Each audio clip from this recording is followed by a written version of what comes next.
Pour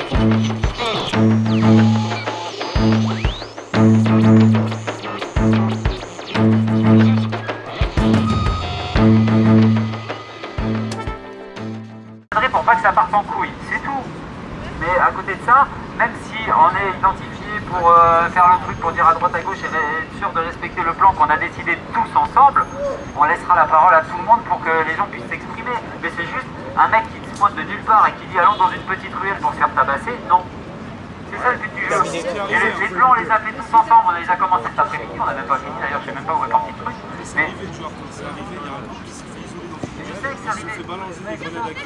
c'est juste ça qu'on veut éviter. Depuis le début, on fait les trucs tous ensemble, on est transparents. Sauf que là, depuis un ou deux jours, putain, on est tous parano. Il faut arrêter avec ça. Histoire d'argent entre nous, on en a rien à foutre. Tout ce qu'on fait est public. Donc stop, on continue d'avancer. On arrête de mal interpréter le moindre petit truc qui est dit. On essaye de se concentrer sur le positif et d'avancer ensemble.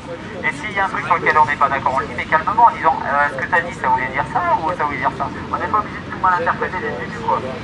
Voilà, donc on est là depuis, putain, un mois, une semaine, certains quelques jours, certains plus, j'en sais rien, je m'en fous. Mais c'est, voilà, on est en train de construire quelque chose. Et si au moindre truc on se tire dans les pattes, eh ben, c'est pas grave, on rentre chez nous là, on arrête. Hein. Donc voilà, pas de parano s'il vous plaît, on est tous fatigués, on est tous au même point, on essaye de respirer et ça va le faire.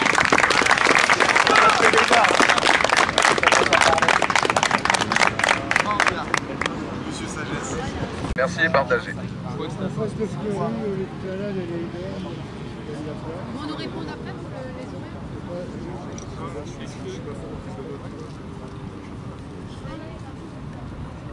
Est-ce qu'on a fixé une date, une heure et un lieu pour dimanche pour une action?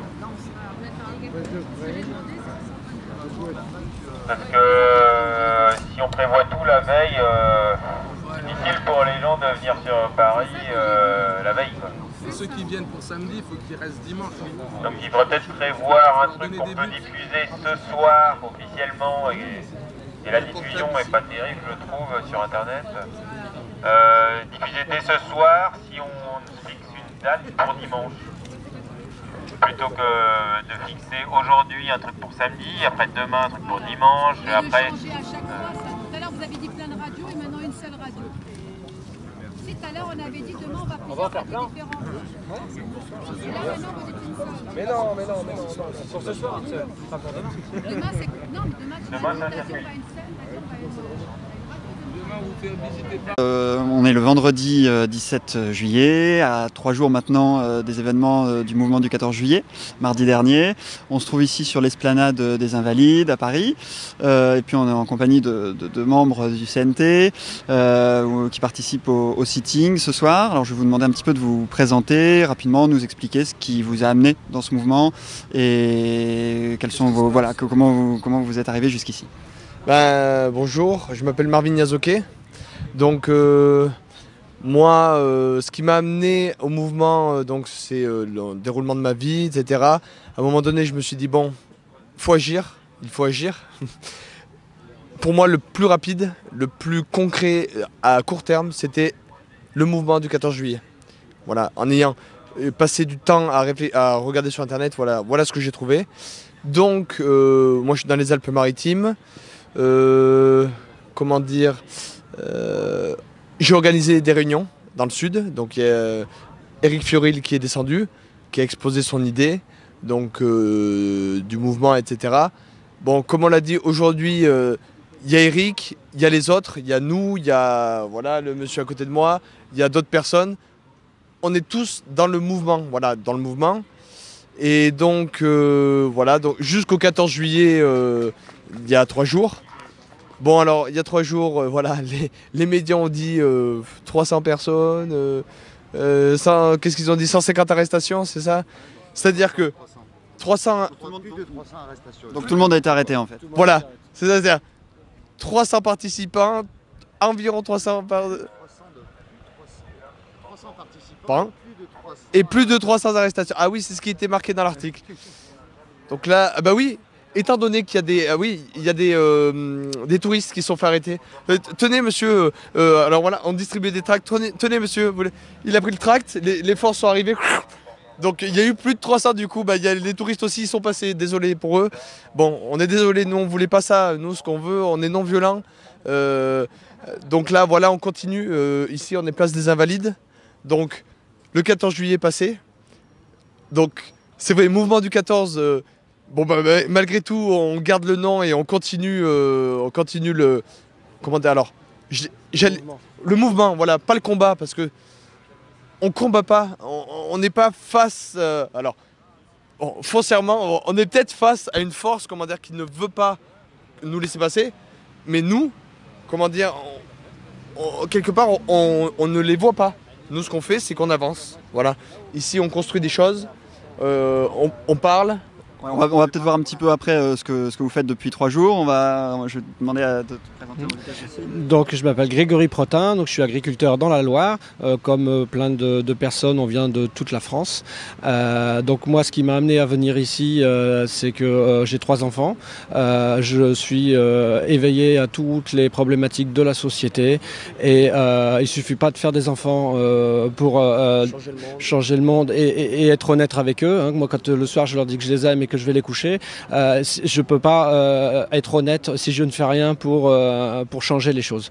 Voilà, donc voilà, pour une question d'honnêteté avec moi-même et avec mes enfants et avec tous les enfants du monde, je pouvais pas être ailleurs qu'ici aujourd'hui, quoi. Voilà, donc cette énergie, donc je fais pas partie du comité national de transition, mais je suis indépendant et ce comité national de transition est juste voilà, un outil qui permet aux citoyens de revendiquer les libertés, nos libertés et les libertés de nos enfants pour demain. Alors, vers chez toi, il y a d'autres gens qui étaient engagés, notamment d'autres agriculteurs dans ce mouvement, ou tu étais tout seul ? Je suis tout seul, mais voilà, moi ce qui m'intéresse en dehors de faire tomber le système, de l'oligarchie dans lequel on est, c'est les solutions. Toutes les solutions qu'on a derrière. Donc je me suis intéressé à toutes les solutions. Je me dis, on doit pas faire une révolution tant qu'on n'a pas les solutions. Mais moi, ça fait 5 ans que je me penche sur toutes les solutions, la synergie des solutions. Et il y a des tas de gens dans toute la France qui travaillent sur les solutions, que ce soit la permaculture, au niveau de l'agriculture, donc dans mon domaine, que ce soit le salaire de base. Et ça, c'est des idées qui sont en train d'émerger en Espagne, en Grèce, en Allemagne, en France, en Suède. Il y a des villes qui sont en train de le tester. Donc le salaire de base étant simplement la redistribution du fruit du travail des machines et de l'énergie qui les fait bouger. Et ce travail des machines doit nous revenir, simplement. Et aujourd'hui, il est volé, il est planqué dans les paradis fiscaux et on doit juste le réclamer, simplement pour se mettre un toit sur la tête de chaque enfant et à manger dans leur assiette. Ça paraît frapper du bon sens, donc merci pour toutes ces informations. Donc du coup, on va maintenant parler un petit peu de ce qui se passe depuis mardi. Voilà, alors dites-nous un petit peu comment ça s'organise au quotidien et puis pour motiver un petit peu les gens à vous rejoindre notamment. Donc, on est des amateurs, donc ça avance. Alors des fois, ça avance un peu vite d'un coup, puis ça ralentit, puis ça devient stagnant, puis ça avance encore. On est des amateurs, donc on ne sait pas vraiment comment faire, comment mener une révolution. Voilà, j'ai pas mon bac pro révolution, désolé. Mais on est investi. On est vraiment investi. Donc chacun donne tout ce qu'il a, quoi. Voilà. Donc moi j'habite dans le 06, j'ai pris une semaine de vacances, là normalement lundi je dois y retourner. Je dois retourner dans le 06 pour travailler. J'ai appelé mon patron, je vais lui dire désolé je reviens pas parce que y a plus important. Ça se prolonge, quoi. Pour moi, ce qui se passe en ce moment, c'est le plus important. C'est le plus important que tout le reste, pour moi. Donc, ça c'est important ce que tu dis parce que ça veut dire que voilà, c'est des citoyens, on a 2 exemples ici, vous travaillez et puis vous êtes malgré tout concernés et vous venez vous engager ici. Bah oui, tout à fait. Voilà. Voilà, moi c'est pareil, hein, je me suis libéré une semaine, sachant que j'ai des enfants, donc on a gardé nos enfants, on a fait garder nos enfants, j'ai fait garder mes animaux, voilà, je vais devoir repartir. On va organiser encore demain un sitting et après-demain également, je l'espère. Simplement, encore une fois, pour lancer un appel aux gens, pour se mobiliser à chaque fois, et plus on est nombreux, plus on va se relayer, et plus on pourra tenir longtemps jusqu'à ce que on soit suffisamment nombreux, un seuil critique pour réclamer un référendum et changer de paradigme. Voilà, le système. Et donc, ce qui est vraiment important, c'est que demain, samedi, on sera le 18, voilà. 14h, Esplanade Henri de France. Voilà, devant France Télévisions. Devant France Télévisions, voilà. Et dimanche, donc, il y aura certainement quelque chose. C'est pas encore confirmé. Et à mon avis, la semaine prochaine, il y aura encore quelque chose. Donc, voilà, il est possible que certains d'entre nous doivent rentrer pour notre vie professionnelle ou quoi que ce soit. Avant de revenir, mais voilà, entre-temps, les gens partent, d'autres viennent. Il faut qu'on se relaye. Voilà, il est vraiment important que le mouvement ne périclite pas. Donc c'est pour cela que, à mon avis, voilà, ce qui est bon, c'est que ça tourne et que toutes les semaines, on n'arrête pas. Enfin, pour moi, en tout cas, ce qui est clair dans ma tête, c'est que je n'arrêterai pas. Moi, je n'arrêterai pas. Alors je voudrais souligner l'urgence du maintenant et pourquoi pas demain ou après-demain, simplement parce qu'au mois de septembre, nos politiques qui devraient nous représenter sont en train de nous vendre avec le traité TAFTA. Donc demain, il y aura une justice privée, une armée privée et les révolutions ne seront plus possibles. Ne seront plus possibles, oui, en effet. On sera vendu. Ok, merci beaucoup pour vos témoignages qui, je pense, motiveront beaucoup de gens à venir vous rejoindre. Salut maman. Merci à vous. Merci beaucoup. Au revoir. Voilà, donc on poursuit nos échanges là ce soir avec d'autres membres de ce sitting citoyen sur l'esplanade des Invalides à Paris. Je vais vous demander un petit peu à tous de vous présenter, de nous dire d'où vous venez, géographiquement peut-être, et puis de vos activités passées, ce qui vous a amené ici, et puis de montrer à quel point ce collectif est citoyen. Donc voilà, je vous laisse la parole, et puis on va commencer avec mademoiselle. Oui, merci. Alors, donc moi je m'appelle Karen. J'habite Bordeaux, je travaille dans la restauration, je participe à quelques associations, donc surtout celle des éditions de l'Ormée avec le poêle à gratter. Je travaille aussi dans une association qui est un chantier solidaire et je fais partie des décrocheurs. Et donc je suis ici parce que c'est un mouvement citoyen, populaire, sans politique, ni chef. Et on recherche juste à revendiquer nos droits et à permettre peut-être dans le futur d'éviter qu'on bafoue nos droits. Et donc je vais laisser la parole à monsieur Sylvain Baron. Donc je suis Sylvain Baron, donc je gère les éditions de l'Ormée, donc qui publie Poêle à gratter, qui est une agora populaire sous forme papier qui est gratuite, qui est distribuée à la population gratuitement, et je suis aussi le gérant de l'association Les Décrocheurs. Donc notre activité consiste à décrocher des drapeaux européens de l'espace public en fonction de certaines considérations démocratiques et légales. En fait, en venant ici, je ne suis pas tout ça. Je suis juste un citoyen qui, parmi tant d'autres, essaie d'organiser une insurrection pacifique avec des tas de gens dans Paris, puisque c'est là que se trouvent toutes les institutions politiques et médiatiques. Donc nous attaquons gentiment aux médias et aux politiciens en venant les squatter un petit peu et en faisant des sittings. Le sitting permet en fait de discriminer ceux qui clairement ont envie d'en venir aux mains avec les forces de l'ordre, de ceux qui sont juste là dans une attitude pacifique. Voilà l'objet. Donc je vais passer à mon tour le micro. Bonjour, c'est José Manuel, je viens de Bordeaux. Je travaille avec Sylvain pour les décrocheurs, pour le journal Poêle à gratter. Et si on est là, c'est pour arriver à faire quelque chose. Donc au niveau du peuple, Voilà, je ne sais pas quoi dire pour l'instant, donc je vais passer la main à mon collègue. Donc bonjour, moi c'est Michael Rodondo. Je suis électricien de métier, je viens de Mont-de-Marsan. Moi je suis ici à l'heure d'aujourd'hui parce que j'en avais marre de voir à quel point on est taxé dans tous les sens, de voir les bénéfices des multinationales, de voir des élus politiques qui disent qu'ils ont des phobies administratives. Ce n'est qu'un exemple parmi tant d'autres. Donc j'ai fait le choix de venir sur Paris et d'y rester jusqu'à temps qu'on n'arrive pas à notre but qui est d'instaurer une réelle démocratie. Et le fait que ce mouvement soit pacifiste, c'est surtout ça qui m'a fait venir parce que je suis contre la violence et je suis sûr que la violence ne résoudra jamais rien. Donc voilà, ces petits sittings et tout ça, c'est pour nous faire entendre et j'espère qu'on sera tous les jours un peu plus nombreux pour arriver jusqu'au stade critique où ils n'auront pas le choix de laisser la parole au peuple.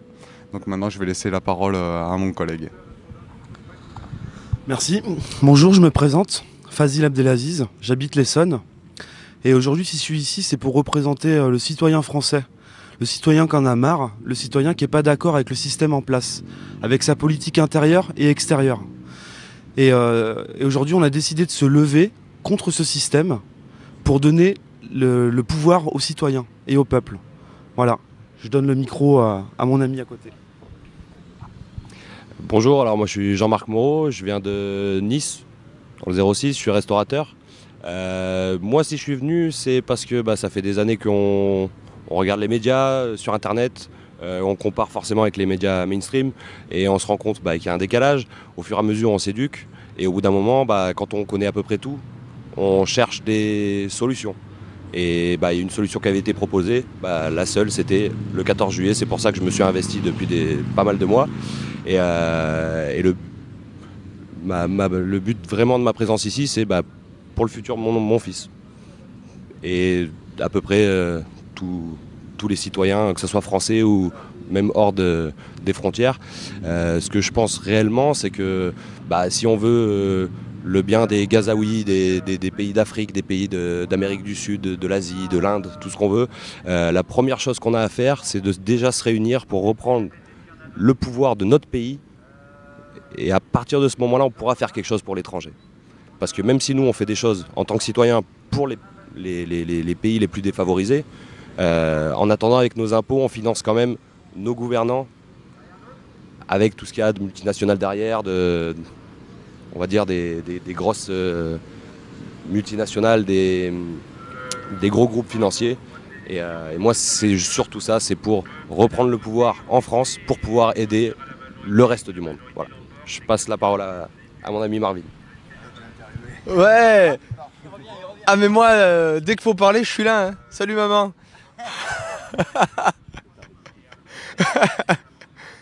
Qui je suis, d'où je viens? Non. Ah ouais, voilà. On va reprendre le micro, là, on lui reprend le micro. Il a déjà parlé longuement. Oui, alors je voulais poursuivre un petit peu l'échange, notamment avec Sylvain, pour que tu nous racontes, puisque toi tu étais vraiment aux premières lignes vis-à-vis des actions auprès des médias. Je pense à BFM mardi, à RTL mercredi soir, pardon. Donc voilà, nous dire un petit peu les contacts avec qui tu as eu des contacts. Est-ce qu'ils t'ont rappelé? On ne sait jamais. Est-ce qu'il y a d'autres mouvements prévus? Oui, on le sait déjà. Demain, France Télévisions. Et puis peut-être d'autres, peut-être ce soir, on ne sait pas, tu vas nous dire. Voilà, je te laisse prendre la parole. Alors en fait, il y a eu d'autres médias où personnellement je n'étais pas là. Il y a eu Radio France qui a été visité 2 fois, en plus je crois dans la journée, si je ne m'abuse. C'est Canard enchaîné, voilà. Et donc en fait l'objet c'est que on fait la visite de tous les médias, qui soient de la presse écrite ou de la presse audiovisuelle dans Paris, par des petits sittings d'une demi-heure à peu près. Et donc j'invite d'ailleurs tout le monde à le faire en France, hein. C'est-à-dire que c'est pas difficile de réunir 50 personnes et se poser devant un média qui soit d'envergure locale, régionale ou nationale, et puis d'interpeller nos journalistes.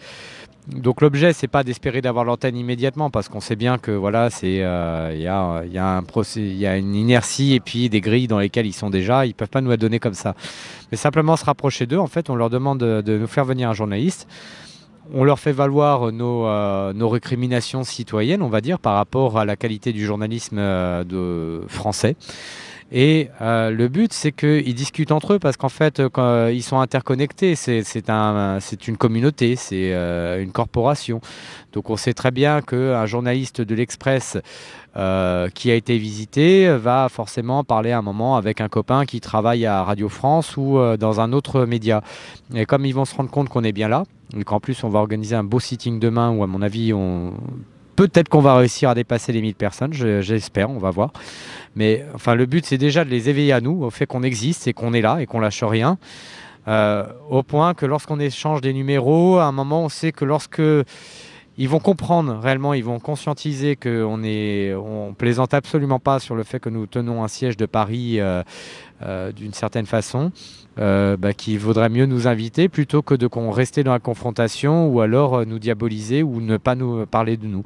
Donc voilà l'objet, en fait, c'est le harceler un petit peu jusqu'à ce qu'il parle de nous. Ouais, moi j'avais une petite question sur l'attitude de ces journalistes justement durant les interviews. Moi, sur les vidéos, on a l'impression qu'ils sont un petit peu, je ne vais pas dire hébétés, mais enfin ils se posent vraiment sceptiques vis-à-vis de, voilà, ils sont très dubitatifs vis-à-vis de la discussion et du mouvement. Toi, comment tu les sens quand tu es face à eux, et est-ce que tu penses que c'est que vraiment ils découvrent ce mouvement, ou alors est-ce que c'est plutôt de la comédie dell'arte et qu'en fait c'est un jeu pour feindre l'ignorance? En fait, je pense que c'est très con, mais le problème du journalisme aujourd'hui qu'on a en France, il y a une part qui est liée aux pressions politiques, on s'en doute, mais je ne pense pas que ce soit ça que ça. On a une grande part de médiocrité, il faut dire ce qui est. Il y a d'autres pays en Europe où le journalisme est réellement de qualité, où il y a vraiment de l'investigation et puis un petit peu plus de neutralité dans la façon de présenter des faits. Aujourd'hui, nous avons un journalisme qui est clairement très atlantiste et très européiste, et ils osent définir entre eux que l'opinion publique, ce qu'ils défendent eux serait l'opinion en fait générale. En vérité, l'opinion générale est complètement décalée par rapport à ce qu'ils disent. C'est un petit peu ce que j'aurais expliqué à BFM et à RTL. Parce qu'en fait, comme ils ne discutent avec les mêmes personnes, des politiciens, des économistes de l'establishment et puis des journalistes, ils ont toujours un peu les mêmes discussions et puis ils ont un niveau de vie qui fait que, on le sait, la plupart des gens qui ont un certain niveau de vie en général ont tendance à être plus européistes que ceux qui ont un niveau de vie plus dégradé. Donc ça conditionne aussi leur propre pensée et leur impression que finalement l'opinion publique n'existe pas en dehors d'eux. Donc ils ont l'air sceptiques, ils ont donné quelques bonnes objections au fait qu'ils ne puissent pas nous recevoir, d'abord ils ne savent pas nous déterminer, on n'a pas de nom unique malgré le fait qu'on soit beaucoup d'entités derrière, donc en fait c'est des discussions qu'on se posait tout à l'heure et qu'on n'a pas encore le temps de conclure. Et le fait aussi qu'il faut qu'on désigne des porte-paroles, ce qui démocratiquement aussi est quelque chose de sensible parce que le porte-parole peut dévoyer pour le coup l'opinion des gens qu'il est censé représenter. Donc voilà, on en a besoin, on n'a pas le choix par rapport aux journalistes et par rapport aux institutions, mais du coup ce sont des difficultés qu'on va résoudre peu à peu. On a déjà de façon factuelle des porte-paroles qui existent un petit peu, mais c'est pas quelque chose qui est définitif ou défini réellement. Donc ça, ce sont des objections naturelles pour les journalistes, mais qui à un moment vont devoir tomber. Ils n'auront plus tellement le choix parce qu'on se sera définitivement organisé sur leurs objections. Donc là, je pense que dans une semaine, les journalistes n'auront plus le choix que de commencer à parler de nous parce que de toute façon, on va les forcer à parler de ça. Voilà. Juste un dernier petit mot collégial. Là, vous êtes prêts pour rester jusqu'à quand, là, tous? Jusqu'à la libération. Indéfiniment. Le temps qu'il faudra. On lâchera rien. Ok, c'est bien ce qui me semblait. Donc vous êtes partis pour rester là jusqu'à ce que vous soyez rejoints par le maximum de nos concitoyens. Pour ceux qui vous regardent, un message. Ok. Eh ben. Un message pour ceux qui vous regardent et qu'il faudrait qu'ils reviennent. Non, parce que le changement c'est maintenant, on se l'est mangé, on a vu ce que ça a donné. On a vu comment on a été manipulé. On a vu comment les élites s'accordent tous les droits. On a vu qu'ils ont tous les passe-droits. On a vu comment les impôts ne sont payés que par les pauvres et non pas par les multinationales qui se gavent au contraire. On a vu comment on a nationalisé, ou dénationalisé, pardon, excusez-moi, toutes les entreprises en France et les banques surtout. Les banques surtout qui ont pris le pouvoir. Voilà, donc nous ce qu'on veut en France maintenant, c'est une vraie démocratie et réinstaurer vraiment les bases. C'est-à-dire, on voudrait même, ça serait presque utopique de dire ça, mais on pense réécrire une vraie démocratie. Voilà. Et ça sera avec le peuple. Et on a besoin de tout le monde, on a besoin que tout le monde vienne sur Paris, parce que sans vous, rien n'est possible. C'est clair que c'est pas à 40 qu'on va renverser le gouvernement. On a besoin de tout le monde sur Paris pour réussir ce coup-là. Vous êtes tous responsables, vous avez tous une vie, vous avez tous des enfants, donc il faut venir, il ne faut pas hésiter. Nous, on est là, donc pourquoi vous ne pouvez pas être là? Voilà. Juste pour rajouter à ce que tu disais, Michael, 95% des contacts qu'on a entre tous avec la police, que ce soit la police, la gendarmerie, les CRS et même certains militaires qu'on a pu approcher, ils nous disent simplement la seule objection, enfin la seule raison pour laquelle ils ne nous rejoignent pas, c'est-à-dire qu'ils ne déposent pas leur casque, qu'ils ne se tournent pas, c'est-à-dire qu'ils ne se retournent pas vers les politiques avec le peuple, c'est simplement que nous ne sommes pas assez nombreux. Donc, ils nous invitent à venir à Paris. Ben, je pense que c'est un bon message final pour engager tout le monde à rejoindre le mouvement et à venir dès ce soir peut-être aux Invalides. Au passage, si vous publiez ce soir, si jamais vous avez le temps de publier ce soir, autant passer le message d'annonce, ce serait bête de ne pas l'avoir fait. Nous avons un sitting dès 14h sur l'esplanade Henri de France, donc celle qui fait face au groupe France Télévisions. Voilà. Du coup, le Cercle des volontaires sera avec nous pour regarder, ainsi que je pense à Jean Safo Libre et d'autres médias alternatifs. Mais donc on invite tous les citoyens à converger. On sait que vous êtes très nombreux à venir de la province. On a énormément de contacts là-dessus. Et les Parisiens, on essaye de s'organiser pour qu'on puisse héberger ces gens de province. Comprenez bien qu'ils restent plusieurs jours. Ils ne font pas ça que pour une journée. On a besoin que tous les Parisiens qui sont solidaires des provinciaux qui montent se mobilisent et nous contactent. On a commencé à organiser petit à petit les mises en relation. Rapprochez-vous de nous. On va vous orienter à chaque fois vers les bons groupes et les bonnes personnes pour nous organiser. Et venez aux assemblées des Invalides. On y est tous les soirs. Ici, logiquement, vous voyez un petit peu où c'est. C'est ici que tout se discute. Voilà. Il faudrait penser à l'avenir de nos enfants et c'est maintenant, c'est pas demain, ça sera pas plus tard, c'est aujourd'hui. Il faut soulever, il faut arrêter d'être soumis et de subir. Il faut arrêter surtout de se plaindre devant sa télévision et écouter des propagandes et de la désinformation. Et c'est certainement pas en ne faisant rien qu'on changera les choses. Donc venez, soutenez-nous et surtout restez solidaires. Merci à vous tous. Dernier mot, quelqu'un? Un dernier message. Apparemment, on a une petite information comme quoi des agriculteurs sont en train de se diriger vers Paris. Et apparemment, ils sont bloqués sur l'A86 par les CRS, mais ils essayent de rentrer dans Paris, donc on les attend avec grand plaisir. Et puis voilà. Il y a aussi une autre info qu'on a reçue par rapport à BFM, apparemment. Il y aurait un pylône qui serait tombé sur les voies. Donc ça bloquerait tous les trains, les TGV du sud-ouest pour arriver sur Paris. Et donc jusqu'à ce soir, ils ne savent pas encore. En sachant que nous, on a énormément de monde qui vont converger sur Paris. Et là, ils sont bloqués pour l'instant à cause d'un pylône soi-disant sur la voie ferrée. Voilà, merci.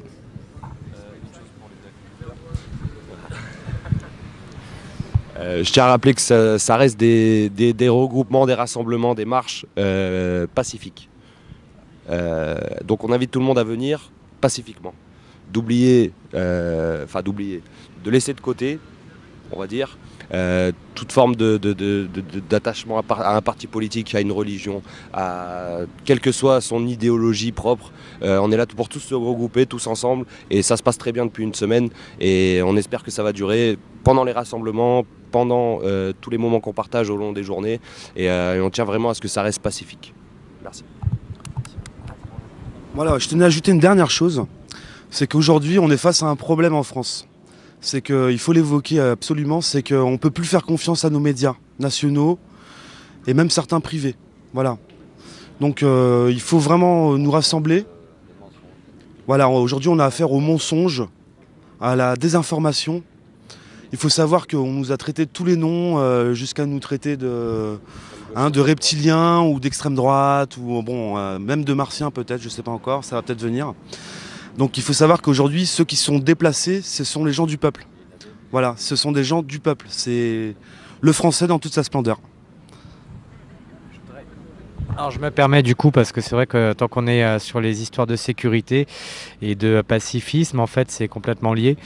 Il est essentiel, en fait, on ne cesse de rappeler les mêmes consignes à tout le monde. Quand on va quelque part et qu'on est statique, on doit absolument s'asseoir. Donc si vous venez avec nous, comprenez qu'on appréciera le fait que vous asseyez lorsque vous êtes à un rassemblement qu'on aura organisé. Ça nous permet de discriminer les fouteurs de merde, très, très honnêtement, de ceux qui sont dans des attitudes bienveillantes.